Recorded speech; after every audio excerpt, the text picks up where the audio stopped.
बेशकीमती इसको माना गया है, जो इससे बढ़कर कीमत संसार में कुछ नहीं है।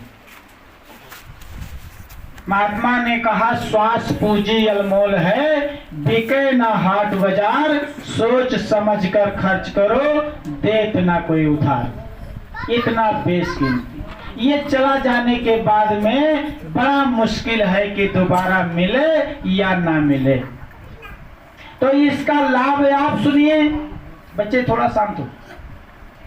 कि जैसे गुरु महाराज ने कहा बच्चा किराए में क्या दोगे? भाई ये शरीर भगवान ने दिया है, तो कई लोगों ने कहा मैं दान दे देते हैं, वो हो जाएगी किराए में। कहा दान किराए में नहीं हो। तो कहा मैं कमा के जो कमाई करेंगे वो दे देंगे, हो जाएगा। कहा वो भी नहीं हो। तो होगा क्या? जैसे कहने का मतलब हम दान किए हैं वो भी किराया नहीं, क्योंकि शरीर जिसने दिया है वो ही के शरीर से ही कमा रहे हो, तो मानेंगे क्या? जैसे राजा हरिश्चंद्र को विश्वामित्र जी ने कहा था जब पूंजी और ये ताला लगाम जब दे ही दियो तो बाकी क्या रह गया है जो उसी में से हमको दक्षिणा देना चाहते हो। इसलिए उन्हें अपने आप को ही बिकना पड़ा। तो ये परमात्मा का दिया हुआ शरीर है, अगर इससे कमा के उल्टा दे रहे हो तो मान नहीं किया जाए। गुरु महाराज ने कहा दोगे क्या फिर? तो ये जो हम आप काफिला करके आए हैं, इसका क्या मतलब, उसका कारण क्या, फल क्या है, जिसे अच्छे तरह से हम आप समझें। गुरु महाराज ने कहा बच्चा, आपने अगर दूसरों से हाथ जोड़कर और विनती करके पैर छू के यानी आंसू गिरा के अगर उसको शाकाहारी बना दो, एक आदमी को अगर आपके कहने से वो शाकाहारी हो गया, एक अंडा रोज का खाता है, तो साल का कितने अंडे हो गए?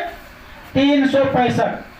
और 365 अंडे में अगर उतने जीव आपके कहने से बच गए तो गुरु महाराज ने कहा ये सारा आपका पुण्य जोड़कर उसी किराए में घटवा देंगे।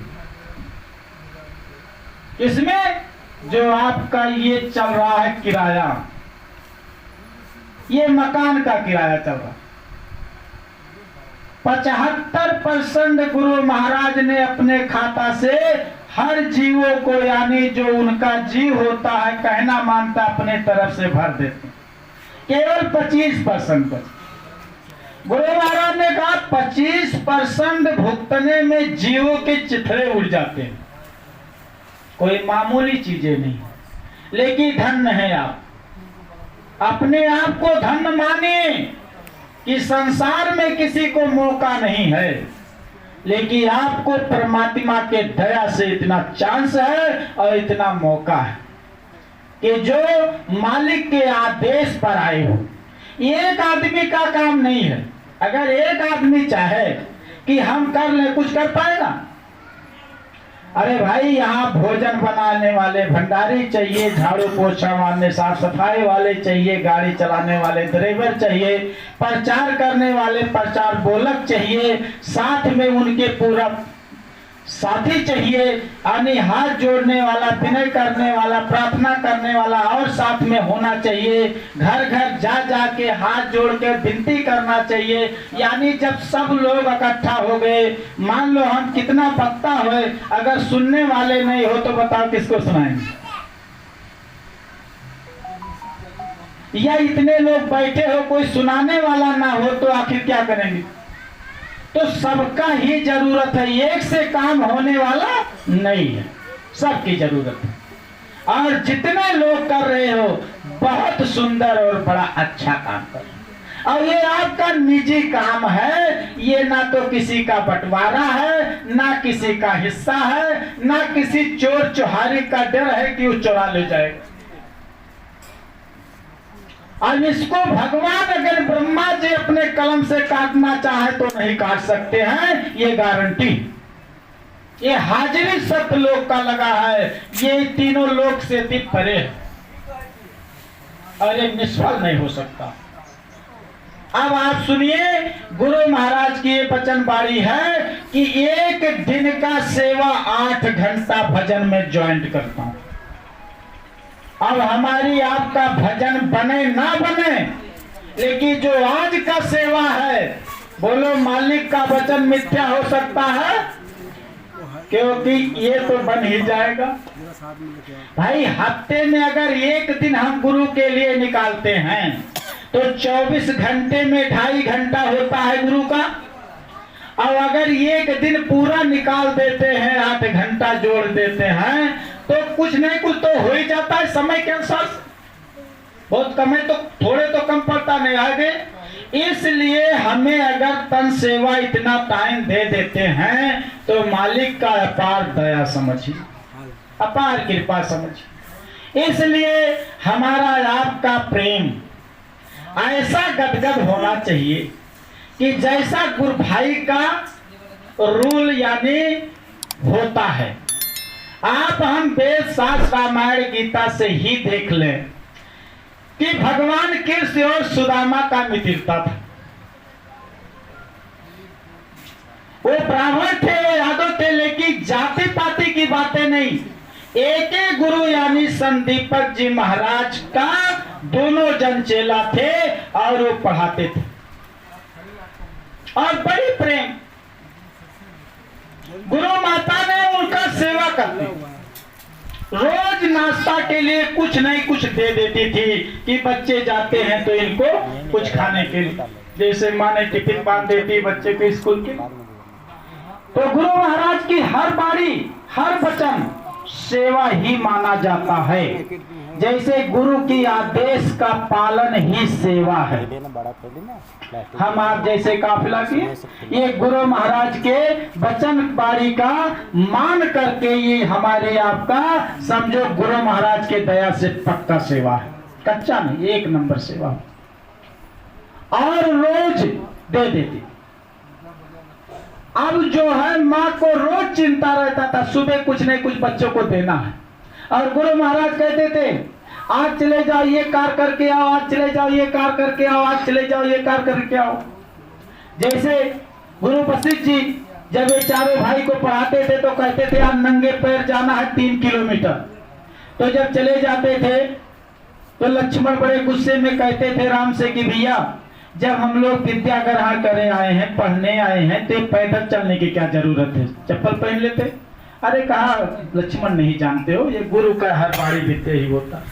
कहा सूखे फल खा के दिन भर रहना है, भोजन नहीं करना है। लक्ष्मण कहेंगे क्यों, भोजन क्या हुआ है? अरे कहा ये गुरु का ही वचन। कहें कि आज जो है भूखे रहना है। लक्ष्मण कहे भैया क्या हमारे अयोध्या में भोजन का कुछ कमी है जो हम भूखे रहें? अरे कहा नहीं जानते हो ये गुरु का विद्या है। समय कटता गया, चारों भाई विद्या ग्रहण किए। जिस समय वनवास हुआ और नंगे पैर जिस दिन जाना हुआ, लक्ष्मण जब जाने लगे भगवान राम ने कहा भैया याद है? लक्ष्मण ने कहा क्या? कहा गुरु महाराज की विद्या। कहा भैया याद है। कहा आज पैदल अगर ना चले होते तो आज चल नहीं सकते थे। इसलिए समय पर गुरु का विद्या काम आता है।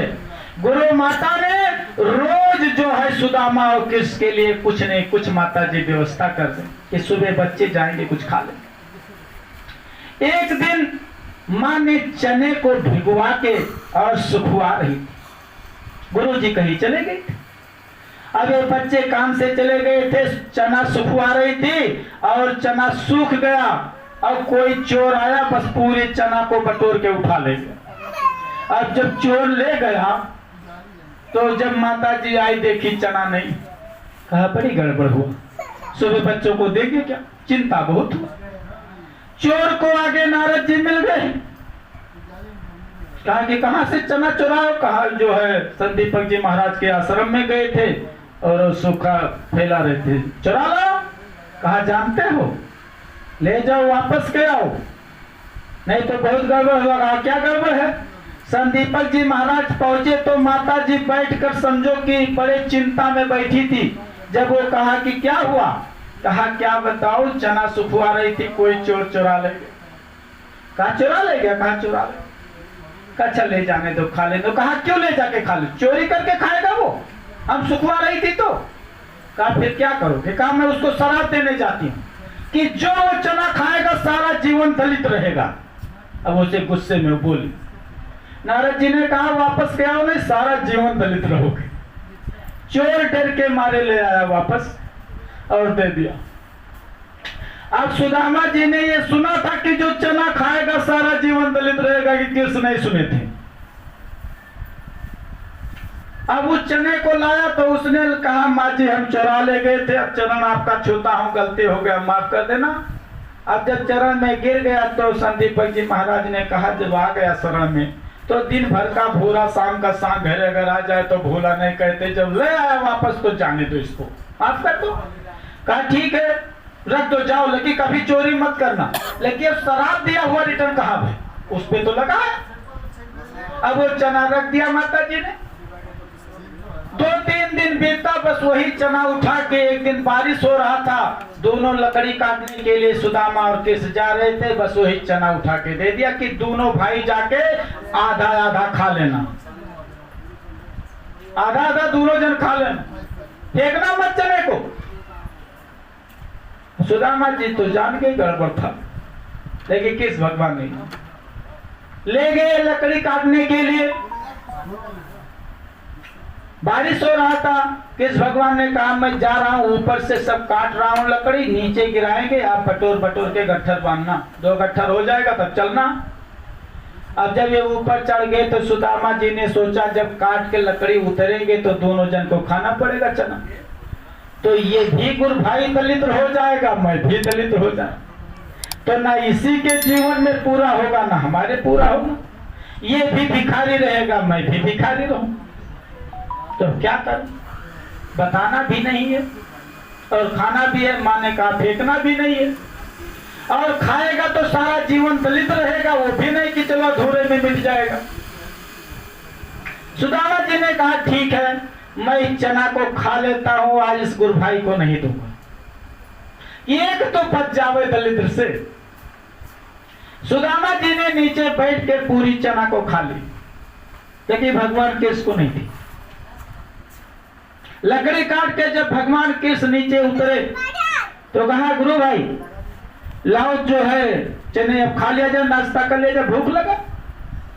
अब क्या बताओ कि मैं पूरा खा लिया, तो कहा लाइए, तो कहा गुरु भाई भूख आज मुझे बहुत लगा था। कहा क्या हुआ, तो कहा पूरा चना मैं खा लिया। कहा कुछ नहीं रखे, कहा कुछ नहीं रखा। किस भगवान ने कहा कि इतना सच्चा गुरु भाई ये पूरी चना कैसे खाएगा, कुछ तो कारण है। अंतर्यामी बैठकर ध्यान में देखे तो चने के ऊपर शराब था। लोग कहते हैं भगवान कृष्ण ने सुदामा को शराब दिया, भगवान के सुदामा को शराब नहीं दिया, पहले से चने पे शराब था। और उसके बाद में भगवान कृष्ण ने सुदामा को गले से लगाया, कहा गुरु भाई मैं समझ गया, अब चलिए।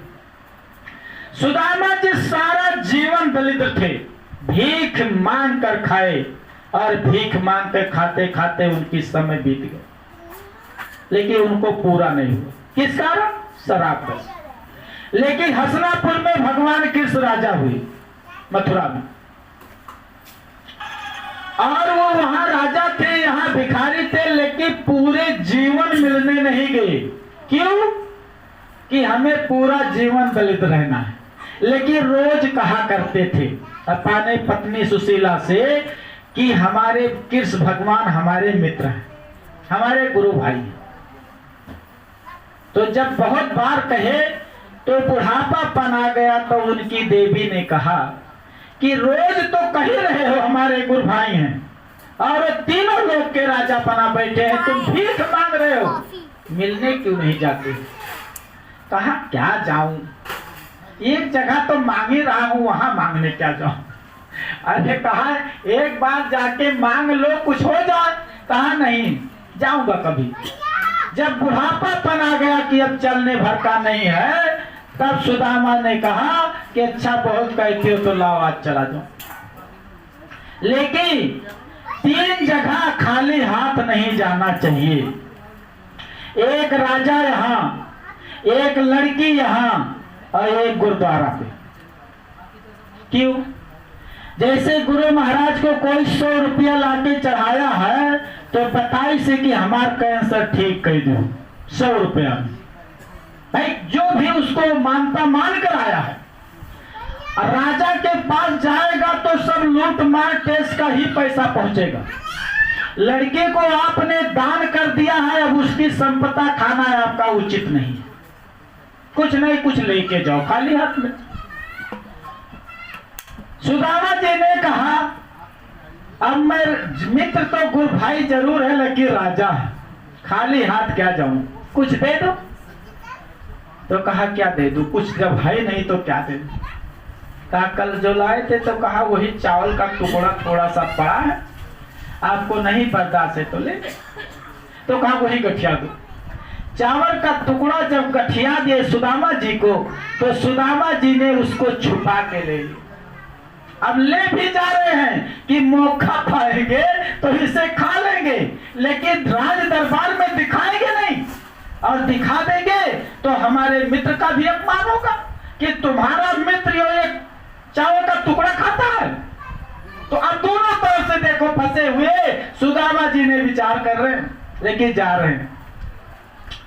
अब जाते जाते जब वो पहुंच गए गेट तक तो राजा का दरबाने भी राजे का पावर में रहता है। जैसे कोई राजा घर नौकरी करता हो तो उसकी पावर राजा के बराबर लगता है। कोई अगर उसे टकराएगा तो समझो राजा की पावर देखेगा, भाई राजा का मंत्री है या राजा का नौकर, कोई बात होगा तो भी राजा पकड़वा लेगा। अब वो दरबाने जो द्वार पे था सुदामा जी को देखा तो कहा अरे भाई तुम बाहर रहो, हम आपको भीख दे देते हैं, उधर ही से चले जाओ। तो कहा मुझे भीख नहीं चाहिए। तो कहा फिर? कहा भगवान कृष्ण से मुझे मिलना है। कहा यही हालत में, ना तो चप्पल है पैर में, फटे उटे धोती पहरे हो, कांटा सब चुभा है पैर में, एकदम बुढ़े और एकदम जो है भिखारी हो, तुम कैसे भगवान से मिल पाओगे? अरे कहा ये कपड़े उपड़े तो फटा है लेकिन मैं मानो शरीर पाया हूं, हम गुरु भाई हैं और हमारे वो खास मित्र हैं।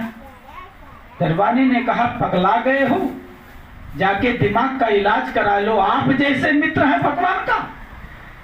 कहा मानिए भैया हमारे वो सगे और खास मित्र हैं, इतना बता दो, संदेशा पहुंचा दो कि आपसे सुदामा जी मिलने आए हैं, तो वो हमसे मिलने जरूर आ जाएंगे। कहा ये बातें नहीं, अरे उनका मित्र है और इस हालत में जे उनका नाम लेता है वो भी धनी राहत है और तुम मित्र होकर यह मेरे भिखारी, हम मान ही नहीं सके थे। अरे भाई जेकर मित्र स्वयं भगवान हो और वो भीख मांगत हो, ये कैसे उचित है? अब मानने के लिए कोई राजी रहेगा? उन लोगों ने कहा चाहिए। कहा भैया हाथ जोड़ते हैं, कम से कम संदेशा तो पहुंचा दो। कहा ठीक है, जब नहीं मान रहे हो। बहुत समय बीत गया। जब उनको सुदामा जी ने सोचा नहीं आए होते तो ठीक रहा, ये द्वारपाल हैरान करके बहा दिए, भगवान तक तो पहुंचने नहीं दी। लास्ट में क्या हुआ, जब ये एकदम वहीं पे लौटने लगे, बैठ गए, जिद कर लिए, तो ये कहा तो कहा एक काम करो बता दो तो भैया कि पता नहीं कैसी हाल है, तो संदेशा बता दो। तो द्वारपाल जाके भगवान के पास पहुंचा जहां पे पूरी देविया वहां विराजमान थे। अभी क्या कर रहे? उसके बाद में भगवान के पास जब द्वारपाल गया तो कहा प्रभु एक संदेशा लाया। हाँ क्या है? कहा ये बताइए कि द्वार पे एक भिखारी आया है और आपसे मिलना चाहता है। तो भगवान ने कहा भिखारी आया है मिलना चाहता है और आपको अपना मित्र बता रहा है। कहा नाम अपना सुदामा बताता। सुदामा नाम सुनते हुए भगवान के अंदर से वो लहर उठी जो रुक नहीं सके। लोग को इधर उधर करते हुए दौड़ पड़े। दौड़ते हुए उनका पैर एकदम तेजी में तो सभी देवियां देख कर पगला गई कि ये क्या हो गया। अरे कोई भी आगे गया होगा तो आज तक ये जो है दौड़े नहीं। वो कौन से आदमी है जो ये दौड़ते जा रहे, लोग पीछे दौड़ रहे, भगवान का साथ नहीं पा रहे। और जब सुदामा जी के पास पहुंचे तो भगवान गले में गला मिलाते हुए आंसुओं के धारा से नहवा दे उनको और कहा, मित्र, भगवान कह रहे हैं गुरु भाई आने में इतना विलंब क्यों कर दी। सुदामा जी ने कहा, जो ना जानता हो उसे बताना ठीक है, आप जब जानते हो पूछने की क्या जरूरत। अच्छा, ले गए जिस स्थान पे बैठे थे उसी पे बैठे, अपने हाथों से उनकी पैरों की कांटा निकाले और वो पैर धो रहे। लोग देख के अचंभो है कि क्या कारण है। और उसके बाद में भगवान सुदामा की पैर धोते हुए कहा, मित्र और समाचार तो बताइए। कहा, हमारा तो एकदम ठीक है। सुदामा जी ने कहा, हमारा ठीक है, आप अपना बता दीजिए। कहा, मैं क्या बताऊं, देख ही रहे हो हमारी हाल। तो कहा, तो मैं क्या बताऊं, आप भी मेरा हाल देख रहे हैं।